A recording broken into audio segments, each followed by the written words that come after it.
جی ناظرین، بریک کے بعد ایک بار آپ کو پھر خوش آمدید کہتے ہیں. سیاستدانوں سے جب بھی ہم بات کرتے ہیں تو وہ کہتے ہیں کہ ان کا احتساب ہونا چاہیے کہ باقی سب کو چھوٹ ہے پاکستان میں، لیکن ان سب لوگوں کو بااثر افراد کو اوبلائز کون کرتے ہیں؟ سیاستدان ہی کرتے ہیں، اور وہی اسی طرح کے پلاٹ سے نوازتے ہیں. چانڈی صاحب، آپ نے پہلے بھی کھل کے بات نہیں کی اور میں دوبارہ آپ سے جاننا چاہوں گی، کروڑوں کے پلاٹ دینا، جیسے ہم نے پہلے بھی ذکر کیا، معاشی بدحالی ہے ملک میں، حالات اتنے خراب ہیں، اتنا ہی ضروری ہوتا ہے کہ آپ کروڑوں مالیت کے پلاٹس جو ہیں بااثر افراد میں بانٹ دیں؟ بانٹتی تو حکومتیں ہیں نا، وہ خود تو نہیں لیتے ہیں. میں پھر کہنے لگا ہوں کہ جیسے صاحب نے بات کی ہے، ہارون رشید صاحب کی میں آواز سن رہا تھا، انہوں نے بڑی اچھی بات کی ہے کہ یہ ایک فرد کے لیے نہیں ہے، یہ ہمارے کلاس کے لیے یا کچھ لوگوں کے لیے جو ہماری سرو کرتے ہیں اسٹیٹ کو، ان کی آسانی پیدا کرنے کے لیے یا ان کو کسی مشکلات سے بچنے کے لیے.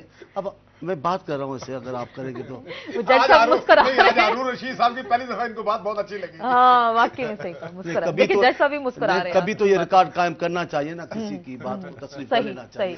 آج انہوں نے ایسی بات کی ہے تو میں کہہ رہا ہوں. تو میرا خیال ہے کہ یہ ایک پالیسی ہے دی جاتی ہے ان لوگوں کو جو سرو کر رہے ہیں، ان کے مسائل ہیں. جیسے انہوں نے کہا کہ آگے چل کر آنےسٹ ہے، آگے چل کر کسی مسائل میں وہ گر نہ جائے، رعایتیں دیتی ہیں ریاستیں، یہ کوئی بات نہیں ہے. عام بندے کا پھر کیوں خیال نہیں ہوتا؟ عام لوگوں کو بھی کروڑوں روپے کے پلاٹ آپ دے دیں، عام سکول ٹیچرز کو آپ دے دیں، چلیں جی آئیں ہم 1 کروڑ کا آپ کو پلاٹ دے دیتے ہیں. میں بتاؤں، ایسے بھی ہوتے ہیں کوآپریٹو سوسائٹی بنا کر جو اسٹاف ہے، جو گورنمنٹ کے ملازمین ہیں، ان کو بھی کم قیمتوں پہ پلاٹ دیے جاتے ہیں. اب سبوں کو نہیں مل سکے ہوں گے، لیکن اصل بات ایک ہے جو مجھے ذہن میں آ رہی ہے، میں ان کی موجودگی میں کہہ رہا ہوں، تنخواہ لینا حق ہے، لیکن کئی ایسے لوگ ہیں جو والنٹری تنخواہ نہیں لیتے. بھائی جرم نہیں ہے تنخواہ لینا. اسی طرح یہ رعایت بھی اگر دینا ریاست کا طے شدہ اصول ہے، تب بھی بعض لوگوں کو خود ہی فیصلہ کرنا چاہیے کہ ہم نہیں لے سکتے. کچھ شخصیات ایسی ہیں جن کو لوگ جھک کر ان کے نام کے آگے جھکتے ہیں، ان کو تو ویسے خود ہی نہیں کرنا چاہیے نا. دیکھو جیسے چودھری صاحب کا نام آیا، اچھی بات ہے نا، ہم خود نہ کریں نا. اور ایفیڈیوٹ ہم تو ڈرتے ہیں، جو ایفیڈیوٹ ایک جمع کرا دیں، اس کے بعد دوسرا جھوٹا ایفیڈیوٹ جمع کرا دیں. ہمیں پتہ ہے ایفیڈیوٹ دیں گے تو ہمیں کیا ہوگا، ہمیں نااہل کر دیا جاتا ہے، ہمیں سزائیں آ جاتی ہیں. ہم تو 5,000 روپے میں ہمارے لوگ جیلوں میں گئے ہیں احتساب عدالتوں میں. یہ ایفیڈیوٹ میں تو نہیں سمجھ سکتا کہ قانون سے وابستہ آدمی ایفیڈیوٹ غلط دے سکتا ہے. مجھے نہیں لگتا. آپ کو نہیں لگتا؟ کیوں کلاسرا صاحب آپ کو لگتا ہے کہ ایفیڈیوٹ غلط اگر جمع کرا دیا؟ آپ کو بڑی انٹرسٹنگ نیوز دوں اس وقت. جی جی. یہ جب انہوں دوسرا پلاٹ لیا نا ججز صاحبان ہے، یہ 14 یا 15 کے قریب ہیں، تو ان سے کہا گیا کہ آپ ایفیڈیوٹ دیں. باقاعدہ کہا گیا، سنب کیا گیا ہاؤسنگ منسٹری کو کہ ان سے دوسرا ایفیڈیوٹ نہیں لینا. یہ دوسرا پلاٹ جو دیا گیا انہوں نے بغیر ایفیڈیوٹ جمع کرائے لیا ہے، جو اگین حکومت کی اسٹیٹڈ پالیسی کے خلاف ہے. آج بھی آپ ان کی جا کے فائلیں اٹھا لیں، ان میں دوسرا ایفیڈیوٹ نہیں ملے گا. انہوں نے کہا تھا کہ ہمیں ایفیڈیوٹ از ریکوائرڈ. اس پہ سپریم کورٹ کی طرف سے پریشر ڈالا گیا ان پہ کہ آپ نے ایفیڈیوٹ نہیں لینا. اور بغیر ایفیڈیوٹ کس نے ڈالا؟